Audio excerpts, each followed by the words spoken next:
Pero I ended it as soon as I got back. Hindi ko namatansya ang boyfriend niya kasi hindi siya masyadong nagpo-post sa Facebook. Masyado akong protective sa kanya. Welcome back sa Tea with Nona. Dito, binibigyan natin ng boses ang mga kwentong ipinapadala ng mga subscribers at listeners para marinig at maibahagi ang kanilang mga storya sa buhay.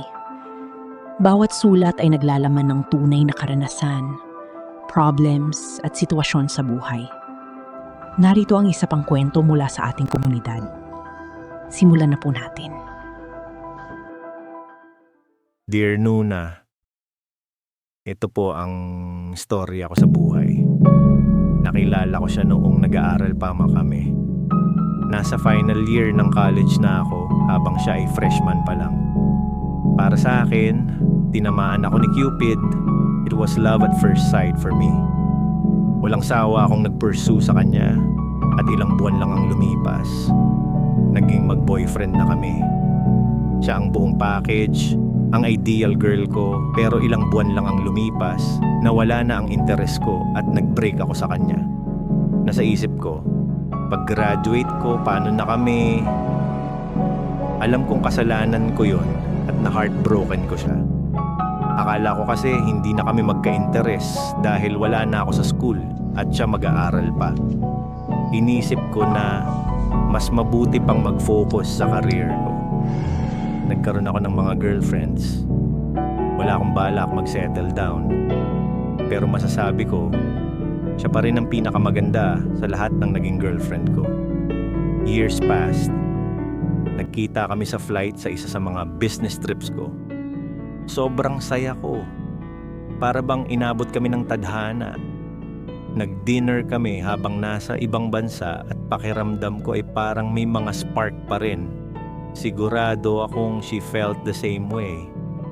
Pero pagkatanong ko kung may boyfriend siya, parang nawala ang mundo ko nang sinabi niyang may boyfriend na siya.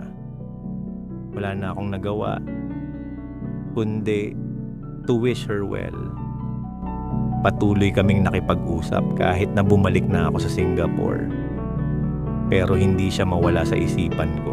May casual relationship ako noon. Pero I ended it as soon as I got back. Hindi ko namatansya ang boyfriend niya kasi hindi siya masyadong nagpo-post sa Facebook. Yes, para na ako nag-stalk sa kanya sa social media. Lumipas na ang mga years, siya pa rin ang perfect girl ko. I've never met anyone who can make me laugh as much. Masyado akong protective sa kanya. Her charisma, confidence, I looked up to her as she's someone who's very knowledgeable, supportive, and caring too. Pareho kaming galing sa parehong background at may mga common interest. Naniniwala akong kami ay the perfect pair. Natuwa pa ako nang bigla niya akong inanyayahan na lumabas isang araw. At sinabi niyang may balita siya. Akala ko baka nag-break na siya at gusto niyang ipaalam sa akin. O kaya naman ay magkakaroon kami ng date. Natatandaan ko pa kung gaano siya kaganda. Parang ang dali lang makipag-usap sa kanya, walang pressure. We talked as though time never left us. Pero pagkatapos ng dinner, sinabi niya ang balita.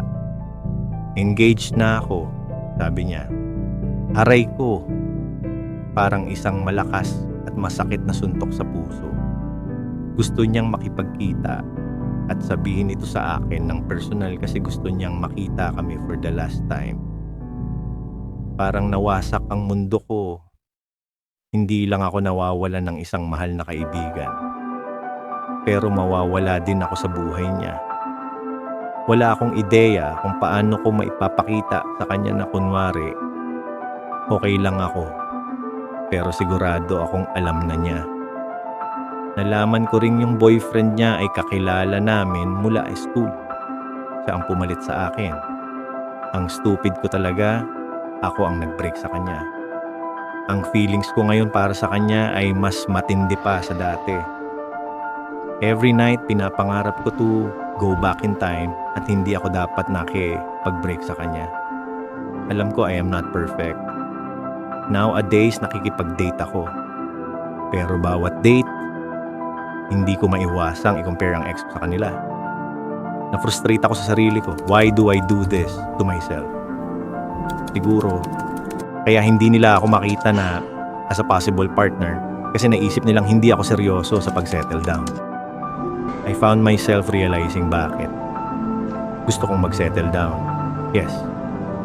Gusto kong mag-settle down at gusto ko siya lang ang makasama ko sa buhay. Hindi sila. My dear Sarah, pasensya na sa sakit na nabigay ko sa'yo. Alam kong hindi ko na maibabalik ang panahon. Ikaw palagi ang nasa isip ko at ikaw ang tinatawag ng puso ko. A part of me will always love you. Labis akong nagsisisi sa pag-break sa'yo. You deserve the best. Nais ko sa'yo ay maging masaya at pangmatagalang buhay with Jay. Swerte ang lalaking yon na makuha ang pagmamahal mo at sana'y pahalagahan ka niya ng tunay. Always here for you. Nandito ako para sa'yo, Carlo.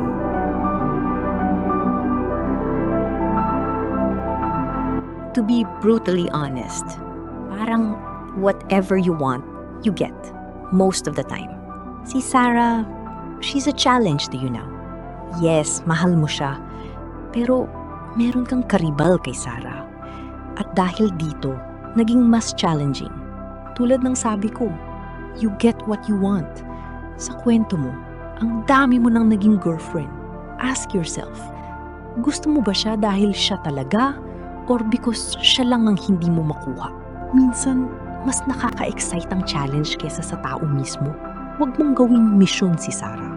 Focus ka sa sarili mong goals, growth, at mga taong available at kayang ibalik ang effort mo. Kung para sa'yo talaga si Sarah, your paths will cross again in the future. Hindi kayo sa ngayon. Mas mahalaga ang self-respect kesa pursuit.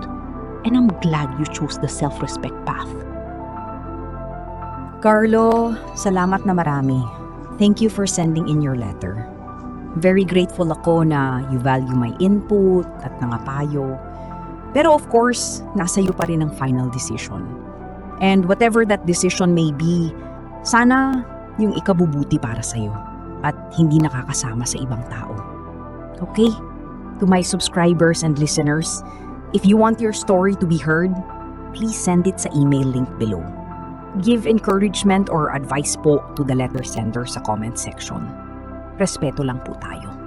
To comment po sa story, dapat nakasubscribe po kayo. Salamat po.